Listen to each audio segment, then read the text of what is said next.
Bien, mesdames et messieurs, bonsoir. Merci beaucoup de votre présence à l'issue de ce Conseil européen. Et donc nous venons de conclure des discussions sur plusieurs sujets. Je vais vous en rendre compte avant de répondre à vos questions. D'abord, nous avons ce matin évoqué la situation en Ukraine en présence du président Zelensky. J'ai pu ensuite m'entretenir avec lui en bilatéral. Et nous avons de manière unanime à 26 réaffirmé notre soutien indéfectible à l'indépendance, la souveraineté et l'intégrité territoriale de l'Ukraine. L'objectif que nous partageons, et nous le partageons avec les États-Unis d'Amérique, est de mettre un terme au combat sans délai.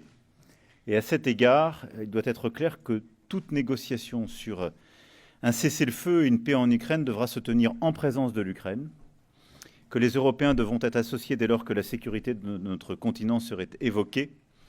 Et très clairement, je le redis ici, que notre volonté à tous, c'est d'avoir une paix robuste et durable, comme nous l'avons réaffirmé depuis le début.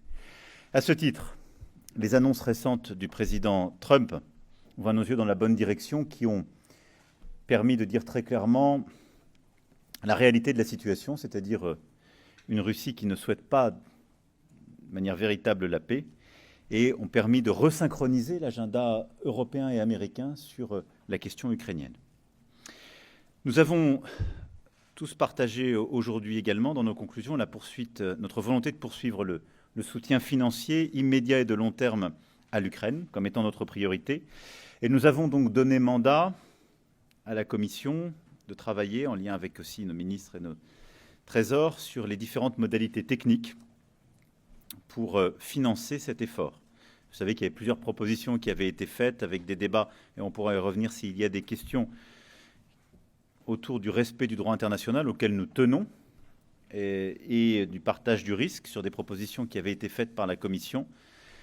Les clarifications techniques n'ont pas permis aujourd'hui de parachever cet édifice. Néanmoins, la volonté a été très clairement réaffirmée. Mandat a été donné à la Commission pour qu'on puisse avoir un accord final au mois de décembre. Et donc une enveloppe significative de ce soutien pour les années 26-27 à l'Ukraine sera dédiée au soutien militaire, avec des critères stricts liés à la préférence européenne, et aussi afin d'intégrer davantage des bases industrielles de défense ukrainiennes et européennes. Le soutien civil devra aussi être lié à l'accélération des réformes sur le chemin européen de l'Ukraine, à la transparence financière et à la consolidation de l'état de droit. En même temps que nous avons réaffirmé notre volonté d'aider l'Ukraine, nous avons aussi redit la nécessité d'exercer une pression maximale sur la Russie à travers les sanctions. Et je me félicite de l'adoption du 19e paquet de sanctions, qui permettra entre autres d'interdire totalement toute transaction liée au GNL russe, achat, importation et transfert à partir du 1er janvier 2027, et de mieux lutter aussi contre les contournements. Et ce paquet de sanctions, travaillé depuis plusieurs semaines, comme vous le savez, arrive en même temps que des sanctions américaines qui ont été confirmées ces dernières heures et qui viennent frapper les principaux exportateurs de pétrole russes, et donc des sources de financement de l'effort de guerre russe de manière inédite, avec des décisions très fortes qui ont été prises et qui activent donc l'OFAC en la matière. Ça, c'est pour la question ukrainienne, et je reviendrai évidemment sur toutes les questions. J'ai pu m'entretenir, je vous le disais, avec le président Zelensky, et nous tiendrons demain après-midi une réunion justement de la coalition des volontaires que nous coprésiderons avec le Premier ministre Starmer, et qui permettra de revenir sur les efforts concrets, avec nos chefs d'état-major britanniques et français, de faire un point sur les planifications en cours et également sur la coordination de nos actions pour lutter contre la flotte fantôme, qui est, comme vous le savez, l'une des sources de financement de l'effort de guerre russe. Deuxième sujet international que nous avons évoqué, c'est la situation au Proche-Orient. Alors, nous l'avons évoqué cet après-midi, elles sont reflétées dans nos conclusions. Nous l'avons fait hier lors du dîner avec le président Sisi, à l'issue du sommet qu'il avait tenu avec le président et la présidente. Et j'ai pu m'entretenir ensuite longuement hier soir avec le président Sisi à l'issue de notre échange. Nous avons pu saluer le rôle de l'Égypte dans son rôle au sein des négociations, évidemment le sommet de Sharm el-Sheikh, mais au fond, le sujet est très clair en la matière et notre détermination est entière de permettre la mise en œuvre du plan de paix américain et de prendre en compte les priorités qui sont les nôtres et qui avaient été exprimées dès juillet dernier lors de la déclaration de New York, adoptée, je le rappelle, par 142 États. et en particulier l'intégralité des États arabes de la région. Les priorités qui sont les nôtres, c'est évidemment le plein respect du cessez-le-feu par toutes les parties prenantes, et en particulier le Hamas, qui a continué de mener des actions non conformes à ses engagements. C'est la reprise de l'aide humanitaire, qui aujourd'hui n'est pas pleinement effective, avec un maximum de 300 camions par jour, ce qui est très loin des besoins requis, et donc que l'ensemble des humanitaires puissent reprendre le travail. C'est ensuite l'établissement d'une gouvernance propre à Gaza, avec un rôle des Palestiniens et de l'autorité palestinienne dans ce processus qui soit pleinement reconnu. Le déploiement de forces de sécurité intérieure et de forces de police que nous sommes prêts à former davantage, et l'établissement d'une force internationale de stabilisation mandatée par le Conseil de sécurité des Nations Unies. À ce titre, l'Union européenne a un rôle important à jouer, et nous avons collectivement manifesté notre disponibilité en la matière, notamment avec le déploiement des missions EUBAM Rafah pour sécuriser les points de passage de Rafah, et le renforcement aussi de nos missions en matière de formation de la police palestinienne pour qu'elle soit redéployée rapidement à Gaza. Dans ce contexte, nous travaillons avec nos partenaires britanniques et avec aussi tous les partenaires de la région pour finaliser un projet de résolution qui est le cadre indispensable qui permettra de structurer ces efforts et de poursuivre la mise en œuvre du plan de paix américain. Là aussi, je pourrais revenir sur toutes les questions éventuelles. Je suis forcément lacunaire dans un propos de résumé. Troisième grand sujet que nous avons évoqué lors de ce sommet est celui de la défense européenne. L'Europe avance dans la construction de son autonomie stratégique avec le soutien concret à son industrie de défense pour atteindre l'objectif que nous poursuivons tous, qui est d'ici 2030 de combler nos lacunes capacitaires critiques, en particulier dans les 9 domaines prioritaires identifiés au Conseil européen extraordinaire du 6 mars dernier et dans le livre blanc. Au sein des travaux coordonnés par l'Agence européenne des défenses, nous avons redit que nous étions prêts à assurer le pilotage en tant que nation cadre avec d'autres États membres lorsque c'est possible de coalitions capacitaires dans plusieurs domaines: défense aérienne et antimissiles, systèmes d'artillerie, munitions et missiles, facilitateurs stratégiques, espace. Et là aussi, je ne suis pas exclusif. Dans chacun de ces domaines, nous devons démontrer la valeur ajoutée européenne des capacités en cours de développement, en pleine cohérence avec l'OTAN. Et les initiatives phares proposées devront répondre aux besoins de nos armées et être adaptables à l'évolution des menaces. Et en lien avec la feuille de route pour la défense européenne à horizon 2030, que nous avons finalisée il y a maintenant un peu plus de 3 ans, nous proposons de nous mobiliser, en particulier sur le renforcement de nos capacités en matière de défense aérienne et antimissiles, dont la guerre en Ukraine a montré la nécessité. Pour financer ces initiatives, nous pourrons nous appuyer sur les instruments européens disponibles désormais, l'instrument SAFE, que nous avons finalisé et auquel d'ailleurs la France a souscrit avec plusieurs autres, mais aussi le programme dit EDIP, pour lequel l'accord a été trouvé entre le Conseil et le Parlement européen, ce qui est une avancée importante. Ces instruments permettront de renforcer notre base industrielle et technologique de défense européenne en organisant et en consacrant, ce qui a été, vous le savez, l'objet de beaucoup de discussions, une préférence européenne qui doit s'appliquer à tous nos dispositifs de financement, y compris ceux de la BEI.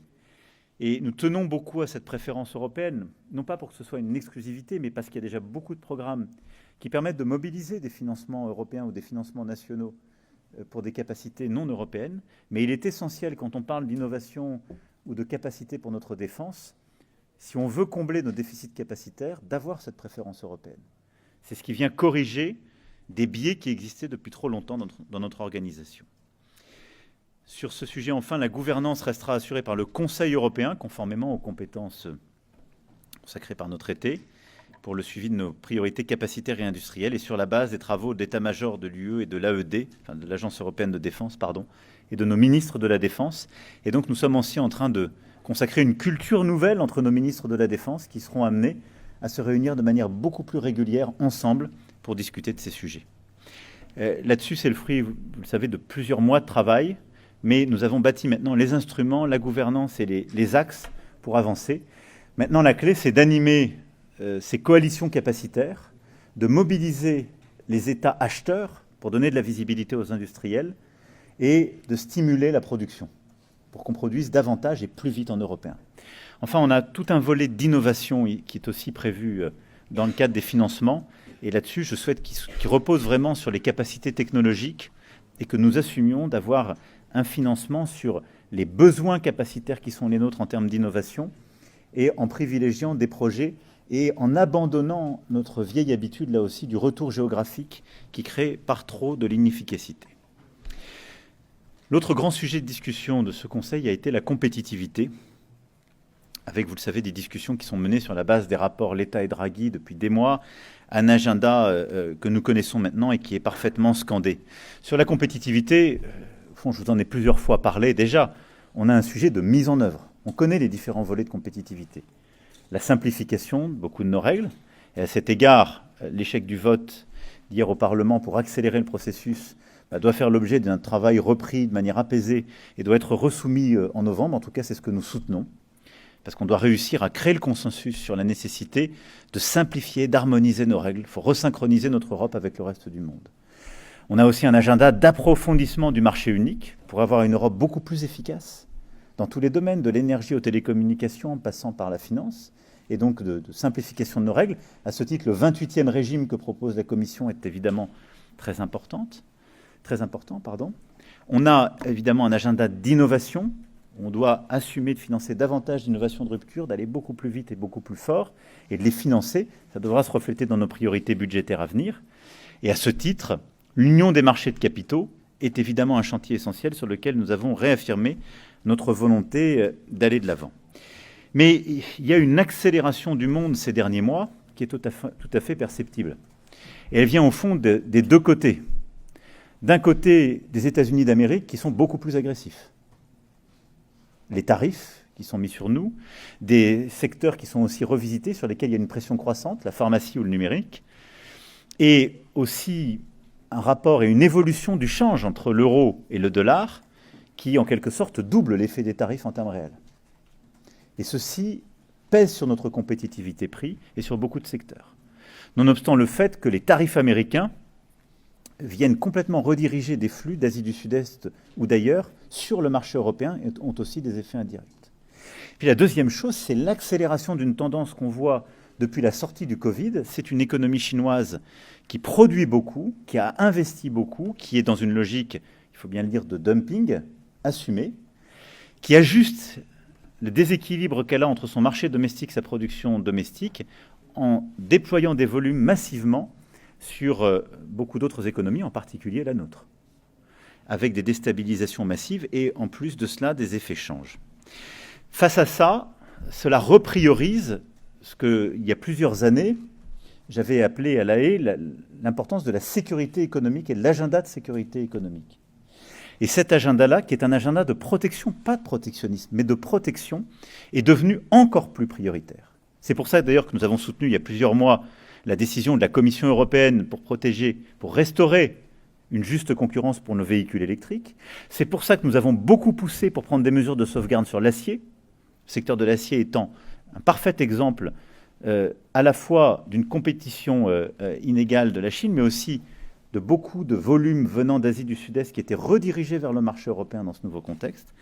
Mais nous souhaitons aller beaucoup plus loin en la matière. Et donc, nous sommes favorables à accélérer justement nos travaux sur la révision du mécanisme d'ajustement carbone aux frontières, qui doit devenir robuste, non contournable, préserver la compétitivité de nos exportations et nos industriels. C'est pourquoi, au-delà de l'acier, nous souhaitons regarder dans tous les secteurs la nécessité d'aller de l'avant. Et c'est pourquoi aussi nous avons demandé que les enquêtes puissent être ouvertes pour regarder comment nous défendre de manière coordonnée. Et donc il faut un agenda européen beaucoup plus uni en la matière. On a des instruments qu'on connaît, en particulier d'anticoercition. Il faut ouvrir les enquêtes pour regarder cela et avoir une approche beaucoup plus systématique en matière de sécurité économique. Et à ce titre, on voit bien d'ailleurs, on a des pratiques de coercition qui viennent là aussi des deux côtés. La décision récente chinoise sur les terres rares, qui d'ailleurs depuis le mois d'avril dernier impose des licences, avec beaucoup d'attentes de beaucoup d'industriels. On a plusieurs milliers d'industriels qui attendent leur licence depuis le mois d'avril. Et aujourd'hui, un durcissement de ces règles en réaction aux tarifs américains, qui font que maintenant, ils peuvent imposer pour tout industriel qui produit en utilisant plus de 0,1% de composants de terres rares venant de Chine, ce tel mécanisme, c'est de la coercition économique. Et donc face à ça, il faut qu'on ait une réponse, il faut qu'on voit l'impact que ça a sur nous, et il faut qu'on puisse apporter une réponse. De la même manière, toutes les tentatives de déstabilisation de notre autonomie réglementaire sur le numérique, dans tous les domaines, sont des pratiques coercitives auxquelles il faut pouvoir répondre. Et donc sur ce domaine, nous avons une longue discussion, et nous poussons beaucoup pour renforcer cet agenda de protection de notre Europe, de nos industriels. Et ça vaut dans tous les domaines, au-delà de ceux que j'ai évoqués. Beaucoup de nos PME, de nos PMI, dans les secteurs industriels, sont aujourd'hui bousculés par des produits chinois qui arrivent et qui sont complètement sous les seuils de rentabilité, ce qui est la caractéristique de dumping. Il faut donc pouvoir les protéger par des mesures rapides et efficaces. Et puis c'est ce que nous voyons aussi dans tous nos pays, avec ce qu'on appelle les petits colis. La France le traite dans ses textes budgétaires à venir, et nous avons avec quelques autres pris les premières mesures pour imposer des taxations. Mais nous avons en France, en 2024, il y a eu 800 millions de petits colis. À l'échelle de l'Europe, plus de 4,5 milliards de petits colis. Ces petits colis sont sous le seuil du de minimis, c'est-à-dire, encore aujourd'hui, au moment où ils sont hors de toute taxe, de toute régulation. Et ils viennent concurrencer vos commerces de centre-ville. Et donc, vous voyez dans beaucoup de nos villages, de nos petites villes, ces commerces s'effondrer parce qu'on a de plus en plus de nos compatriotes qui achètent directement. C'est complètement contraire à nos objectifs de décarbonation. On fait venir des choses qu'on achetait au coin de la rue du bout du monde. Et ça tue complètement notre tissu commercial et notre tissu de production européen. Et donc, face à ça, d'abord, on a, nous, des mécanismes de redevance qu'on va mettre en place en avance de phase avec plusieurs autres pays européens, mais on a besoin de mettre en place des tarifs de manière évidente, de manière beaucoup plus rapide. Et c'est à l'échelle européenne qu'il faut le faire, et c'est ce que j'ai là aussi demandé lors de ce Conseil. Et puis nous sommes revenus aussi sur la compatibilité, l'articulation de nos objectifs climatiques, de notre ambition climatique avec ce contexte.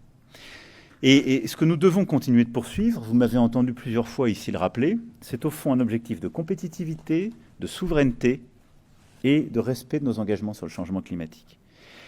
Et les trois sont réconciliables si on les fait de manière proportionnée et avec la bonne articulation. On a eu donc un long débat sur l'objectif climatique intermédiaire pour 2040 qui préserve notre compétitivité et nous permet d'être sur la trajectoire de la neutralité carbone en 2050. Et donc, outre les conditions sur la compétitivité, nous avons obtenu un accord sur les éléments à prendre en compte dans la révision de la loi climat pour 2040.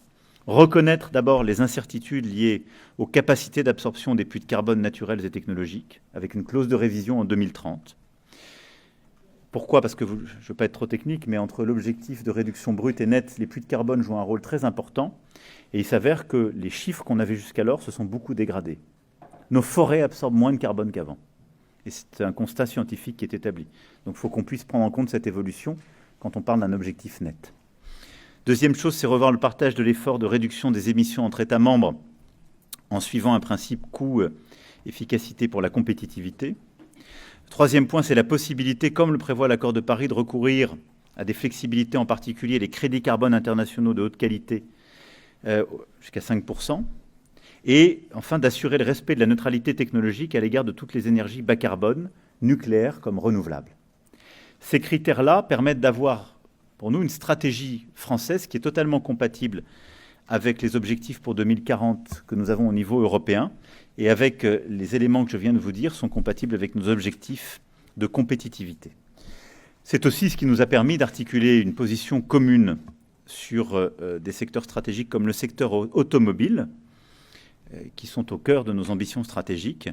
Nous partageons une volonté, là aussi, de défendre nos objectifs, mais de défendre notre compétitivité européenne, avec une obligation de verdissement des flottes d'entreprises, ce qui permet de créer un choc d'offres en la matière, d'introduire dans le règlement de la réduction des émissions de CO2 un taux minimal de valeur européenne et une liste de composants critiques locaux, préférences européennes, contenu européen, mais de réintroduire aussi des flexibilités pour atteindre l'objectif de 2035, ce qui met dans nos textes que nous avons décidé en franco-allemand à la fin du mois d'août dernier, qui est cette neutralité technologique à laquelle nous croyons. Ces travaux vont évidemment se poursuivre au Conseil, tant sur la révision de la loi climat qu'en vue de la COP de Belém, pour que l'Union européenne puisse présenter son ambition de réduction d'émissions dans sa contribution attendue. Enfin, tout dernier point, qui a été évoqué dans ce Conseil sur lequel je veux revenir et qui est lié au sujet numérique que j'évoquais trop rapidement, c'est la protection des mineurs en ligne. Nous avons commencé à bâtir une coalition de partenaires et avec la Grèce, l'Espagne, Chypre, la Slovénie, le Danemark, nous avons dit notre volonté à la Commission d'avancer à titre national sur un âge en deçà duquel les mineurs ne pourront plus accéder aux réseaux sociaux. Avec la directive que nous avons prise, notre acte sur les services numériques, il est possible d'obliger les plateformes à vérifier l'âge des utilisateurs. Et nous sommes en train d'avancer sur les solutions techniques pour le faire. Et nous allons essayer de faire converger tout le monde vers une majorité numérique au niveau européen pour mieux protéger nos enfants. C'est un travail qu'on a préparé depuis plusieurs mois. On a cette première coalition. Notre objectif dans les prochaines semaines va être de rassembler le maximum de partenaires européens pour mettre en œuvre cette décision. Voilà, mesdames et messieurs, je vais maintenant répondre à vos questions. Oui, bonjour, Virginie Malingue du Monde. Je voudrais revenir sur l'Ukraine et le soutien financier des Européens à l'Ukraine. Je crois que les États membres, à commencer par la France, n'ont plus beaucoup de sous pour aider l'Ukraine. Le budget européen lui-même est en fin de course, il n'y a pas beaucoup de moyens non plus. Donc on avait cru comprendre que l'utilisation des actifs de la Banque centrale russe qui sont immobilisés était à peu près la seule solution crédible pour aider de manière forte l'Ukraine pendant les 2 prochaines années. Ce soir, en tout cas, cette solution n'a pas été retenue. Est-ce qu'elle est définitivement enterrée ? Est-ce qu'elle peut survivre à la réunion de ce soir ? Et si ce n'est pas le cas, est-ce qu'il y a d'autres options possibles pour continuer à aider l'Ukraine et concrètement lesquelles ? Quelles pistes faut-il suivre ? Alors, d'abord, nous avons déjà des programmes de soutien, d'ailleurs certains étant financés par le gage que nous avons pris sur les revenus de ces actifs gelés et que nous avons mis dans le fameux programme ERA.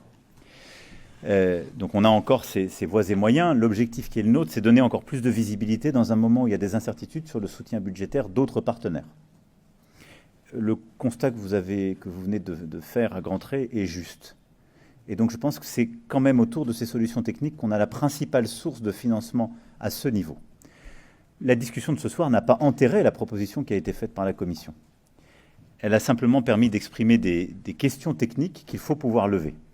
Et nous connaissons ces questions techniques. Juste pour clarifier un point, dans la solution de la Commission, il n'était pas proposé, à aucun moment proposé, de saisir les actifs du système Euroclear. Mais par un système, si je puis dire, au fond de transfert, de prendre les ressources qui sont en face de ces actifs gelés et de pouvoir, sur cette base, émettre, avec la garantie soit de l'Union européenne et du budget européen dans les 2 années qui viennent, puis du budget que nous allons bâtir, soit aussi de manière mixte des États membres. La question était encore en suspens. Mais donc, en aucun cas, on ne saisissait les actifs gelés, ce qui faisait que cette solution était compatible avec le droit international sur ce sujet. Et nous y tenons beaucoup parce qu'il en va de la crédibilité des Européens et de l'attractivité de la zone euro. On ne peut pas se comporter de manière non conforme au droit international, et je le redis ici, pour tous nos partenaires financiers. Et donc, cette solution pose des vraies questions juridiques qui ont été soulevées par Euroclear au gouvernement belge. Elle pose des questions de partage du risque, elle pose des questions de résolution du conflit à la fin. Qu'est-ce qu'on fait de ces actifs dans une clause de résolution? S'il y a une issue préalable et que d'autres ont décidé que ces actifs étaient rendus, qu'est-ce qu'on fait à ce moment-là des garanties? Autant de questions légitimes qu'il faut régler techniquement. Et donc, je crois qu'il faut le faire avec beaucoup de méthode et de calme. Et donc, c'est ce qui sera fait dans les semaines à venir. Mais je considère pour ma part que ça reste la famille d'options centrales pour donner cette visibilité au gouvernement ukrainien et à la nation ukrainienne. Voilà. Donc, c'est ce travail qui va maintenant être conduit avec les gouvernements, la Commission et aussi Euroclear. Bonjour, Monsieur le Président. Pour Politico. Alors, les États-Unis, comme vous l'avez dit, ont décidé de sanctionner 2 entreprises russes d'hydrocarbures. Vous parlez d'une action dans la bonne direction. Est-ce qu'il s'agit d'un tournant pour le président américain qui a eu des relations de va-et-vient avec Vladimir Poutine? Ou est-ce que vous allez plus loin et vous lui demandez de livrer des missiles Tomahawk aux Ukrainiens? Et une deuxième question sur le Mercosur. On entend que le chancelier allemand Friedrich Merz dit qu'il y a un accord maintenant sur le Mercosur à 27 et qu'on s'achemine vers vers une ratification le mois prochain. Quelle est votre réaction? Merci. Sur la question du Mercosur, la position est claire, le travail continue en vue, et on a toujours dit de pouvoir finaliser, mais je remercie la Commission qui vraiment respecte les engagements qu'elle a tenus à notre égard, mais on a les clauses de sauvegarde, on a le renforcement des contrôles douaniers, on a les soutiens à l'élevage, on a beaucoup de mesures d'accompagnement, ici aussi d'un meilleur contrôle des produits sanitaires et phytosanitaires qui entrent sur notre sol, qui sont en train d'être mises en œuvre. Et donc on attend la finalisation de tout cela. Puis on attend aussi la notification aux pays du Mercosur de ces mesures de sauvegarde et de cet accompagnement indispensable qu'on a demandé pour améliorer l'accord. Et donc les prochaines semaines me permettront de vous répondre de manière définitive. Aujourd'hui, le gouvernement français, comme les autres d'ailleurs, attend ces réponses, mais tout ça va dans le bon sens pour protéger les secteurs qui sont les plus exposés et aussi protéger les consommateurs européens. Et c'est un peu toujours la même philosophie que celle qu'on décrit depuis tout à l'heure. C'est d'avoir une juste concurrence. Sur la question ukrainienne, et ce que vous avez évoqué, je pense que c'est un tournant ce qui vient de se passer. Les États-Unis d'Amérique ont décidé des sanctions massives sur les deux principaux acteurs de l'exportation de pétrole russe. Jusqu'à présent, les États-Unis s'y étaient refusés. Et donc c'est un coût massif qui est porté au financement de l'effort de guerre de la Russie, alors même, nous le savons, que pour la première fois depuis le début de ce conflit, l'économie russe commence à souffrir bien davantage. Donc je pense que c'est un véritable tournant qui, combiné aux sanctions que nous venons de prendre, à la pression qui a été mise aussi sur plusieurs autres acteurs, va porter ses effets. Sur les livraisons d'armes, j'ai toujours considéré que c'était des décisions souveraines et je pense qu'on est plus efficace quand on ne met pas la pression par voie de presse. Et donc je pense qu'il y a eu des échanges importants entre le président Zelensky et le président Trump et chacun sait ce qu'il doit faire pour avoir les résultats qui sont recherchés. Nous, ce que nous voulons, c'est simple, c'est que l'Ukraine puisse résister, améliorer sa position pour bâtir une paix robuste et durable et ne jamais tomber dans une escalade.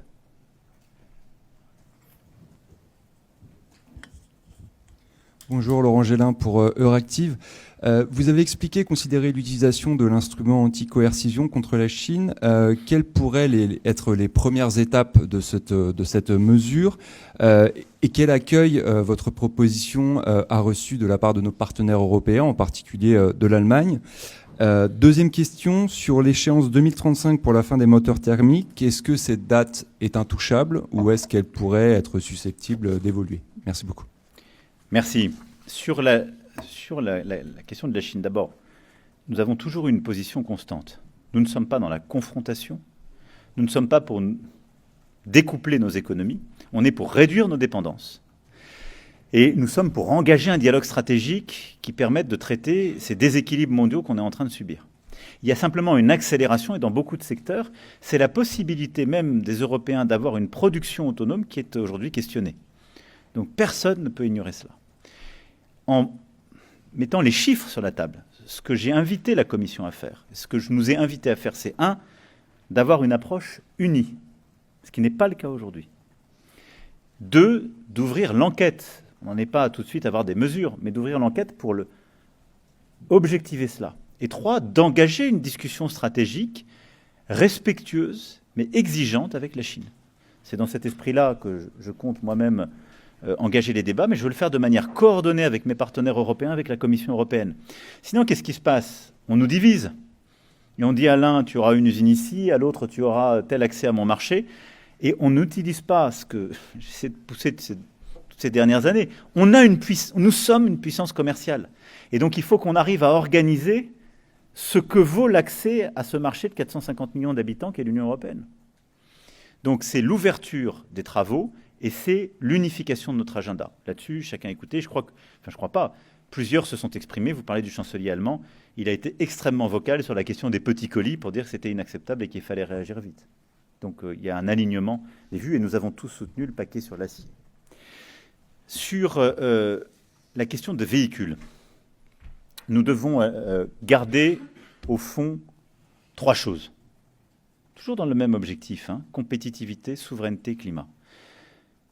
L'objectif de 2035, il est bon, parce qu'il aligne les acteurs vers un même objectif. Il incite à changer les pratiques et il crédibilise des investissements faits. Je veux dire, soyons clairs, si demain on abandonne l'objectif de 2035, oubliez les usines de batteries électriques européennes. Moi, je me souviens, il y a 8 ans, quand j'arrivais en responsabilité, il n'y avait pas une usine de batteries électriques en Europe. Pas une. On a maintenant des gigafactories partout en Europe. Pourquoi? Parce qu'on a dit, on va produire, on va décider d'y aller, on va gagner en autonomie et on va créer un marché. Ça fonctionne. Si on lâche cette affaire, on détricote tout ce qu'on a fait sur les batteries électriques. Aujourd'hui, on refait des R5 en France à Douai, on refait des R4 à Maubeuge, parce que c'est électrique. Abandonner l'objectif électrique, je peux vous dire qu'on n'en fera pas en thermique. Donc il faut qu'on soit cohérent, les gens ne voient pas ce changement en train de se faire. Et ce scepticisme qu'on a sur ce sujet, c'est celui que j'entendais il y a 7 ans quand on disait « n'allons pas trop vite, on dépend des autres ». On est dans cette situation parce que les Chinois sont allés beaucoup plus vite que nous. Donc il faut garder un objectif de 2035. Mais 2, il faut qu'on soit intelligent. On veut garder nos emplois, les développer. Donc il ne faut pas que ce soit un couperet qui tombe de manière complètement aveugle. Ce qu'on veut, c'est décarboner notre industrie automobile au maximum pour 2035. Donc on doit garder l'effet signal qui nous a permis de tirer, de transformer sur l'électrique, mais il faut ouvrir des flexibilités avec plus de neutralité technologique. Qu'est-ce que ça veut dire? Ça veut dire qu'on a peut-être d'autres solutions qui vont nous permettre de réduire massivement les émissions de CO2, qui vont permettre de préserver davantage d'emplois et de capacités industrielles en Europe, et qui sont très efficaces aussi. Je ne sais pas le dire, vous ne savez pas le dire, ça dépend des innovations dans les années à venir, et donc il faut laisser ces flexibilités, c'est ça qu'on rouvre, et qui permettront à l'industrie automobile, avec le même objectif final, mais d'avoir peut-être d'autres solutions que le tout électrique. 3, si on fait ces flexibilités, ce qui est très important, c'est de défendre le contenu européen. Parce qu'il faut faire attention à la division qu'il peut y avoir parfois entre nos constructeurs automobiles et leurs sous-traitants. Pas vous dire, moi je vais vous construire un véhicule européen qui respectera vos normes, mais d'aller continuer à faire le sourcing en Chine. Et c'est exactement ce qui s'est passé quand on a mis nos tarifs sur les véhicules électriques chinois, il y a plusieurs mois de ça. On l'a fait pour de très bonnes raisons. Il n'y avait pas une concurrence loyale. On avait des producteurs chinois qui arrivaient sur notre marché, ils étaient surfinancés, du coup ils arrivaient en dessous du prix de revient. On a corrigé. Mais si on ne corrige pas pour toute la chaîne de valeur, on crée des tas d'effets de report. Et pourquoi c'est pas bon? On détruit de l'emploi de manière immédiate chez nous, mais on recrée des dépendances pour demain. Et donc demain, on a quelqu'un qui a l'interrupteur et qui peut décider d'un seul coup de le couper. Donc, il faut garder l'objectif de 2035, mettre de la neutralité technologique et donc des flexibilités, et défendre un contenu européen et une préférence européenne. C'est exactement ce qui est reflété dans l'accord que nous avons. Monsieur le Président, avant ce Conseil européen, vous avez gravé dans le marbre, lors d'un Conseil des ministres tenu en visioconférence ici à Bruxelles, la suspension de la réforme des retraites par une lettre rectificative. Malgré cela, les socialistes font toujours planer la menace de la censure, y compris ce soir par leur président de groupe. Tout le monde veut faire monter les enchères. Est-ce que vous croyez encore dans la capacité et aussi la responsabilité à la fois du gouvernement et des oppositions de faire adopter ce budget et d'éviter la censure alors que les débats commencent demain dans l'hémicycle de l'Assemblée nationale? Bien sûr, écoutez, nous sommes là à Bruxelles. Je préside, le gouvernement gouverne, le Parlement légifère. Et c'est bien ainsi. Et après, je pense que chacun doit prendre ses responsabilités. Le Premier ministre a été très clair. Il a dit des choses claires. Il a fait ce qu'il a dit. Je pense que chacun doit maintenant le faire en ayant en tête une chose, c'est l'intérêt du pays. Regardez tous les débats qu'on a depuis tout à l'heure ensemble. On parle de la guerre en Europe et de comment financer l'Ukraine face à ce défi. On parle de la concurrence chinoise qui peut détruire, qui est en train de bousculer une partie de nos économies. Là aussi, il faut parfois resynchroniser nos débats. Si on veut défendre l'intérêt des Français et de notre économie, il faut que la discussion redevienne un peu la même. Je le dis pour défendre nos emplois, nos concitoyens. On va prendre une dernière question. Allez-y. Merci, Mr. President. Thank you so much. Ala Shali from Rudam Media Network. Mr. President, my question is about Middle East. The upcoming Iraqi elections are taking place in a different and changed regional situation. Do you expect this election to be different from before? What do you expect from the leaders from Iraq after the elections? And the next question, are you following the dialogues between the HSD and the Syrian government? Thank you so much. I will never interfere in an election in a third country, but I have a lot of affection for Iraq, and I think the Prime Minister delivered a great agenda for his country. And as you know, we are a great supporter of the Iraqi sovereignty. And I think in this moment of destabilization in the whole region, the stabilization of Iraq, the full respect of the Iraqi sovereignty is a very important pillar of the stability of the whole region. As for the agreement between the Syrian Democratic Forces and the Syrian government, I think this is a very important step forward and an important move towards unity of Syria. And as for Syria, our objective is the same from the very beginning: unity and sovereignty. And I think it's very important that President al-Shara indeed respect all the components of Syrian civil society and tries to engage with all the different parties. The Syrian Democratic Forces played a very important role to fight against terrorist groups, and it's very important to build this reconciliation in order to strengthen the unity of the nation. Thank you. I do plan to visit Iraq this year. I hope. Merci beaucoup, mesdames et messieurs. Sorry? Allez. Je voulais juste demander, alors pour l'objectif climat 2040, vous avez commencé votre deuxième mandat en disant qu'il sera écologique ou pas. Quelle est l'importance de cet objectif 2040 ? C'est ce que j'ai dit tout à l'heure. Moi, je ne veux pas lâcher dans cette période nos objectifs. Je pense qu'on y met des flexibilités technologiques parce que les choses avancent. On doit y mettre plus de mesures de protection parce qu'aussi on est concurrencé par tout le monde. Mais je veux garder cette ligne et je pense qu'elle est aussi porteuse par l'innovation de capacité de création d'emplois. Et l'exemple que je donnais tout à l'heure sur les batteries électriques ou les véhicules électriques est un point important. Et donc je pense qu'aujourd'hui, l'Europe doit rester un continent de cohérence.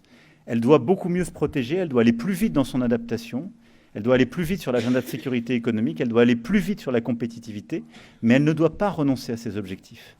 Et d'ailleurs, quand on regarde la concurrence que nous avons à l'égard de la Chine, les difficultés qu'on a, c'est pas parce qu'on a une Chine qui a renoncé au changement climatique. Au contraire, c'est qu'elle a été beaucoup plus vite pour bâtir des solutions technologiques de rupture.